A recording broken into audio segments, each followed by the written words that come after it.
Selamat datang sahabat perubahan.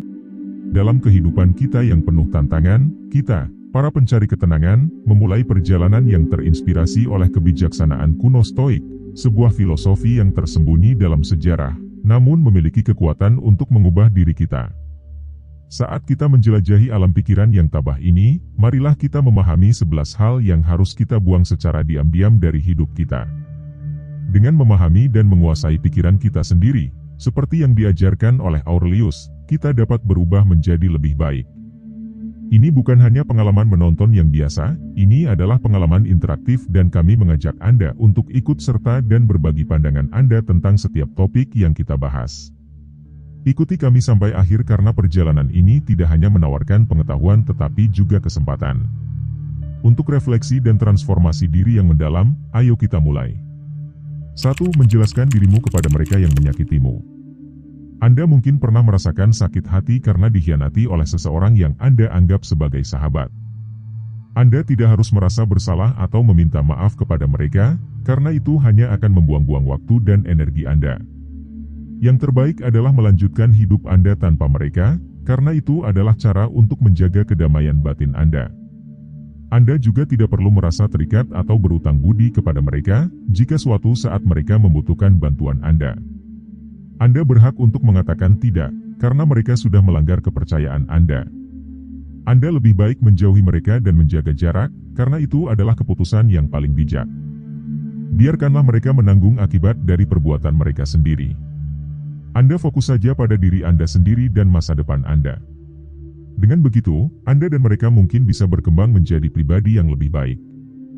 Jadi, tetaplah realistis. Anda tidak harus mempertahankan orang-orang yang tidak menghargai Anda, karena Anda pantas mendapatkan penghargaan dari orang lain. Dan menjauhi orang-orang yang tidak menghargai Anda sebenarnya adalah pilihan yang berani. Pilihan ini tentang memilih kesehatan mental dan pertumbuhan Anda. Hindari drama yang tidak perlu, seperti yang dikatakan Marcus Aurelius, balas dendam terbaik adalah menjadi tidak seperti orang yang berbuat tidak adil kepada Anda. Jangan turun ke level mereka, tetapi berusahalah untuk menjadi versi terbaik dari diri Anda sendiri. Kembangkan kedamaian batin dan karakter, itulah yang penting. 2. Tujuan yang tidak perlu. Dalam hidup, kita harus membuat keputusan, bertindak, dan tetap setia pada diri kita sendiri. Kita juga harus menyadari kapan kita harus melepaskan tujuan yang tidak lagi cocok dengan tujuan kita yang sebenarnya. Ini adalah hal yang normal dan perlu, karena itu membuat kita fokus pada hal yang penting. Namun, kita harus melakukannya dengan bijak, tanpa membuat heboh atau memamerkan perubahan atau keputusan kita. Kita harus menjaga strategi dan niat kita, dan melakukan perubahan secara halus dan diam-diam. Kita harus menyesuaikan diri dengan situasi dan menghargai privasi kita. Ini akan menyederhanakan hidup kita dan menjaga integritas kita. Seperti yang dikatakan Seneca, seorang filsuf Stoik terkenal, kita tidak kekurangan waktu, tapi kita membuang-buangnya. Kutipan ini sesuai dengan ide untuk fokus pada tujuan yang penting dan melepaskan yang tidak. Ini mengingatkan kita untuk menggunakan waktu dan upaya kita dengan bijak. 3. Membagi akhir hubungan baik itu persahabatan atau romansa. Ketika hubungan Anda, baik itu persahabatan atau cinta, berakhir, ada baiknya Anda tidak terlalu mengumbar detail-detail pribadi tentang alasan putusnya hubungan. Hal ini bisa merusak privasi Anda dan orang lain, dan juga bisa menimbulkan gosip-gosip yang tidak perlu dan membuat situasi semakin rumit. Lebih baik Anda merenungkan dan mengevaluasi pengalaman-pengalaman Anda. Hal ini tidak hanya menghormati privasi Anda berdua, tetapi juga membantu Anda menyembuhkan luka hati Anda dengan lebih baik. Jika Anda merasa perlu berbicara tentang masalah-masalah pribadi Anda, itu mungkin menunjukkan bahwa Anda masih memiliki emosi yang tidak terselesaikan. Daripada mencari solusi dari luar, cobalah berdialog dengan diri sendiri untuk memahami dan mengatasi perasaan-perasaan Anda. Dengan cara ini, Anda bisa mengakhiri hubungan yang bermasalah dengan cara yang lebih bermartabat dan tidak menjadikannya bahan pembicaraan orang banyak. Dengan demikian, Anda bisa menjaga keseimbangan emosi Anda dan orang lain yang terlibat, dan memulai perjalanan penyembuhan yang lebih hormat dan bijaksana. Seperti kata Marcus Aurelius, seorang filsuf Stoik, Anda memiliki kendali atas pikiran Anda, bukan atas kejadian di luar. Sadari hal ini dan Anda akan menemukan kekuatan. Kutipan ini sesuai dengan ide untuk fokus ke dalam dan mengendalikan reaksi kita terhadap situasi eksternal, terutama dalam konteks hubungan yang rusak. 4. Meninggikan suaramu di depan orang lain ketika sedang merasa frustrasi atau marah. Ada kalanya kita berada dalam situasi yang membuat kita marah dan frustrasi, misalnya saat pertemuan yang sengit.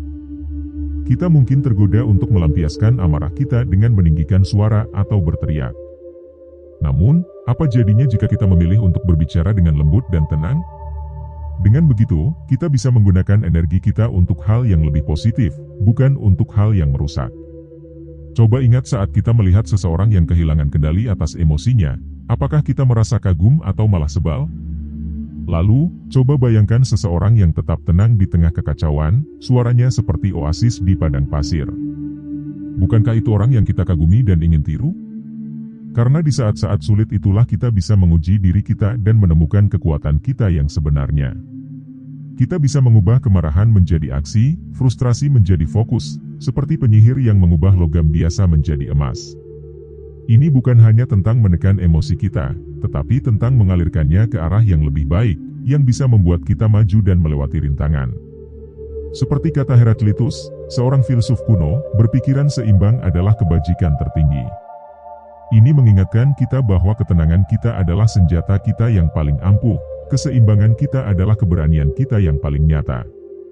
Jadi, saat kita merasakan emosi kita naik, ingatlah ini, kekuatan untuk tetap tenang dan berbicara dengan bisik. Ketika dunia mengharapkan kita berteriak, bukan hanya sebuah keutamaan, tetapi juga sebuah kekuatan super yang hanya kita miliki. 5. Menghakimi orang lain secara berlebihan. Bayangkan saat Anda mendengar seseorang menggosipkan orang lain, apakah Anda tidak penasaran apa yang mereka ucapkan ketika Anda tidak ada? Menghakimi orang lain secara berlebihan adalah perilaku yang berbahaya dan bisa membuat Anda terperosok ke dalamnya. Mungkin Anda merasa puas untuk sesaat, tetapi kata-kata itu akan menempel di pikiran Anda seperti bayangan yang menggelapkan kepribadian Anda. Ini bukan hanya soal bersikap sopan. Ini tentang menjadi orang yang dipandang dan dihargai oleh orang lain. Anda tidak perlu menyenangi semua orang, tetapi ingatlah bahwa setiap orang yang Anda jumpai memiliki perjuangan yang tidak Anda ketahui. Sekarang bayangkan Anda berhadapan dengan orang atau situasi yang sulit. Anda mungkin tergoda untuk mengeluarkan prasangka Anda, bukan? Tetapi inilah yang terjadi ketika Anda memiliki kekuatan untuk mengubah cara pandang Anda. Pilihlah untuk berempati daripada merendahkan. Pilihlah untuk berdialog daripada bertengkar. Tentu saja ini tidak mudah. Anda akan merasakan berbagai macam perasaan, mulai dari kesal hingga simpati, bahkan mungkin sedikit kagum dengan ketabahan mereka. Pendekatan ini bukan hanya tentang menjaga harmoni, tetapi juga tentang memahami kerumitan emosi dan interaksi manusia. Dengan melakukan ini, Anda tidak hanya membangun jembatan, tetapi juga menjadi orang yang dapat mengelola hubungan yang penuh tantangan dengan keterampilan dan hati. Jika Anda telah membaca sampai di sini, saya minta Anda untuk meninggalkan komentar untuk menunjukkan bahwa Anda benar-benar ingin berubah. Silakan beri like dan subscribe untuk konten lebih banyak seperti ini. Sekarang mari kita lanjutkan. 6. Selalu merasa kurang dari orang lain. Menyamakan diri dengan orang lain adalah seperti berlari di atas treadmill yang tidak bisa berhenti, melelahkan dan tidak ada habisnya, dan jujur saja, seperti merampas kebahagiaan Anda. Bayangkan setiap kali Anda menoleh ke samping, membandingkan pencapaian orang lain dengan Anda sendiri. Anda tidak hanya meremehkan diri sendiri, Anda juga melewatkan keindahan kisah Anda yang unik. Kebiasaan ini, hasrat untuk menilai, seringkali membuat kita merasa seakan-akan kita selalu ketinggalan, mengikat kita dalam lingkaran keraguan dan ketidakpuasan diri. Sekarang ubah semua itu. Bagaimana jika Anda mulai menghargai keunikan Anda, kesalahan Anda, kemenangan Anda, tidak peduli seberapa besar atau kecilnya. Ini bukan tentang menutup mata terhadap dunia di sekitar Anda, tetapi tentang menjalani hidup Anda dengan jujur dan apa adanya. Membedakan diri Anda dengan naik turunnya, sukses dan kegagalan Anda adalah bukti kekuatan Anda, identitas Anda. Jadi, renungkan kisah Anda sendiri, biarkan itu menjadi rentang perasaan mulai dari rasa kesal hingga puncak kepuasan. Keunikan Anda adalah milik Anda. Saat Anda mengikuti jalan Anda sendiri, Anda tidak hanya maju, tetapi juga membuat aturan permainan Anda sendiri. Seperti yang pernah dikatakan oleh filsuf Stoik Epictetus, kendalikan cara pandang Anda, lakukan tindakan Anda dengan benar, dan terimalah apa yang tidak bisa Anda ubah. Kutipan ini sangat cocok dengan konsep fokus pada diri kita sendiri daripada membandingkan diri kita dengan orang lain. 7. Menghabiskan waktu di media sosial tanpa tujuan. Anggaplah hidup Anda sebagai kisah unik yang syarat dengan pengalaman dan perkembangan diri yang berharga. Sementara itu, media sosial adalah tempat berbagai cerita orang lain yang seringkali hanya menampilkan momen terbaik mereka. Perbedaan ini bisa menimbulkan rasa iri dan ketidakbahagiaan yang tidak sehat. Tindakan dalam hidup kita sendiri sangat penting. Oleh karena itu, kita harus menggunakan media sosial dengan tujuan yang jelas, seperti mencari hubungan, motivasi, atau pengetahuan, dan kemudian kembali ke kenyataan perjalanan hidup kita sendiri.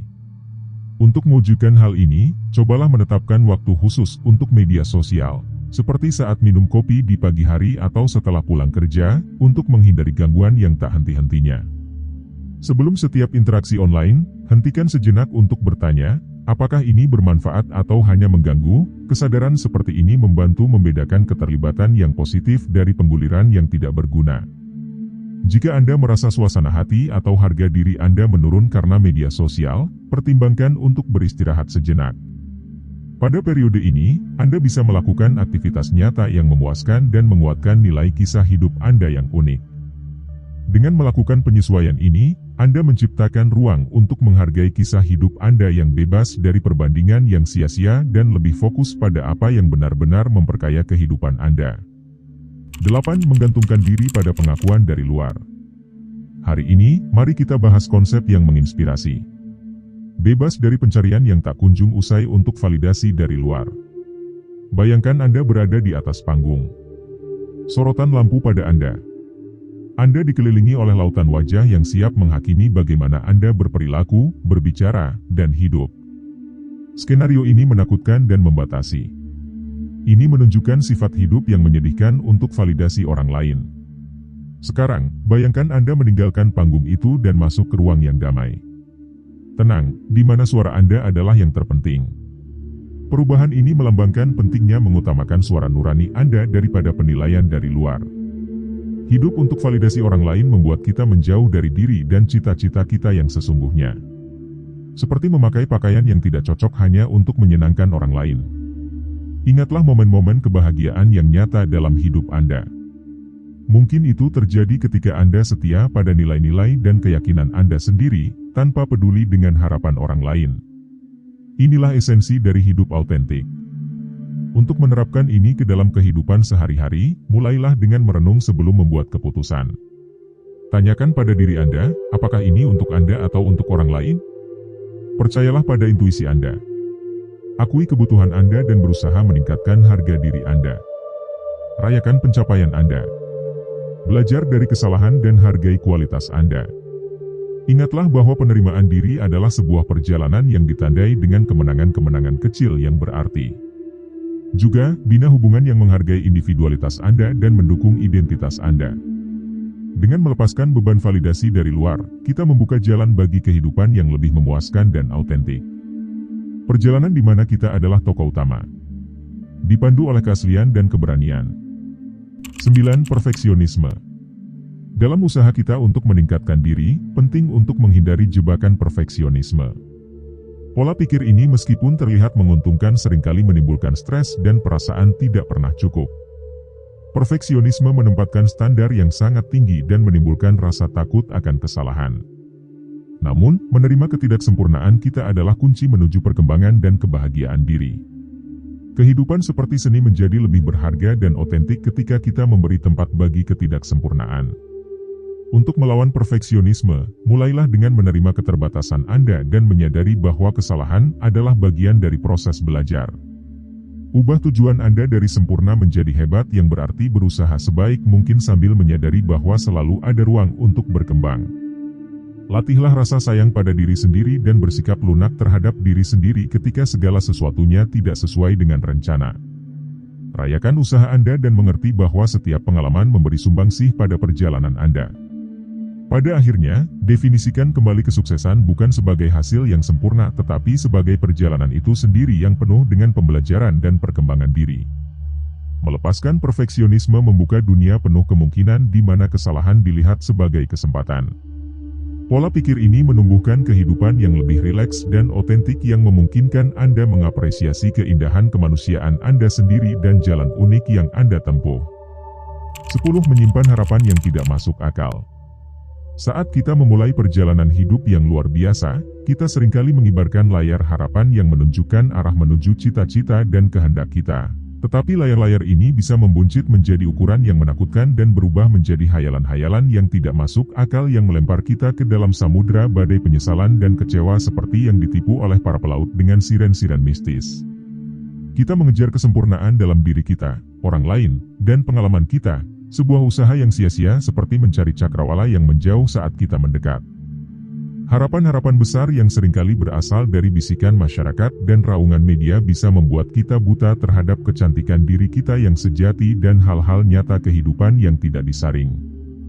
Cara untuk melepaskan ilusi-ilusi yang menyesatkan ini dimulai dengan kejujuran yang tak tergoyahkan pada diri sendiri. Ini adalah perjalanan untuk mengelupas lapisan-lapisan yang harus kita miliki dan bisa kita miliki untuk menyingkap inti dari aspirasi kita yang sebenarnya. Ini tentang mengenali beban harapan-harapan ini dan dengan berani bertanya apakah hal-hal itu mengangkat atau merusak semangat kita. Ini bukanlah transformasi dongeng, ini adalah pengakuan yang kasar dan terkadang menyakitkan atas ketidaksempurnaan hidup dan keterbatasan kita. Ini tentang menetapkan tujuan yang sesuai dengan diri kita yang sebenarnya. Bukan diri kita yang diperintah untuk menjadi kecil. Kemenangan setiap langkah maju menjadi bukti ketahanan kita dalam perjalanan ini. Keindahannya bukan terletak pada tujuannya, tetapi pada kaya raya permadani pengalaman yang dijalin sepanjang perjalanan. Melepaskan harapan-harapan yang tidak masuk akal tidak hanya mengurangi beban kita, tetapi juga membuka mata kita terhadap keajaiban-keajaiban yang tak terduga. Kehidupan mengajarkan kita untuk mengarungi air yang penuh gejolak dengan hati yang terbuka terhadap setiap gelombang dan mengalirkan setiap suka dan duka yang menghadang kita. 11. Menghindari gosip. Berkata-kata buruk tentang orang lain atau mendengarkan hal-hal negatif bisa terasa seperti cara mudah untuk menjalin hubungan, tetapi sebenarnya ini adalah cara yang sering membuat kita tersasar. Coba ingat kapan Anda terlibat dalam percakapan seperti itu, apakah Anda merasa senang atau sebaliknya merusak rasa percaya diri Anda? Ucapan kita seperti biji yang bisa menanam bunga atau menumbuhkan gulma. Jika kita memilih untuk menjaga percakapan kita dengan sikap baik dan pengertian, kita akan menciptakan suasana di mana kepercayaan dan hormat berkembang. Ini adalah proses yang panjang dan tidak selalu mudah. Ada kalanya ikut serta dalam gosip terlihat menarik bahkan mungkin wajar. Namun, ini adalah ujian bagi kita. Ketika Anda akan mengucapkan atau mendengar sesuatu yang negatif, berhenti sejenak, bayangkan orang itu sebagai seseorang yang punya masalah dan keberhasilan sendiri seperti yang Anda alami. Anda pasti tidak mau saat-saat sulit Anda menjadi bahan omongan orang. Dengan menghindari gosip, Anda tidak hanya menciptakan lingkungan yang positif, tetapi juga menghargai kemanusiaan kita bersama. Dan ketika Anda menjadi teladan, Anda tidak hanya menjauhi hal-hal negatif, Anda juga memberi inspirasi bagi orang lain untuk melakukan hal yang sama. Carilah cara untuk terhubung dengan lebih empati dan tulus. Dengan menerapkan prinsip-prinsip ini, kita bisa menumbuhkan pola pikir yang kuat, empati, dan positif yang membawa kita ke pengembangan diri yang asli dan hubungan yang lebih erat dengan orang lain. Jika menurut Anda video ini berharga, berlanggananlah untuk mendapatkan lebih banyak wawasan, klik lonceng notifikasi dan tunjukkan dukungan Anda dengan suka dan komentar dan ya seperti biasa untuk eksplorasi kebijaksanaan lebih lanjut.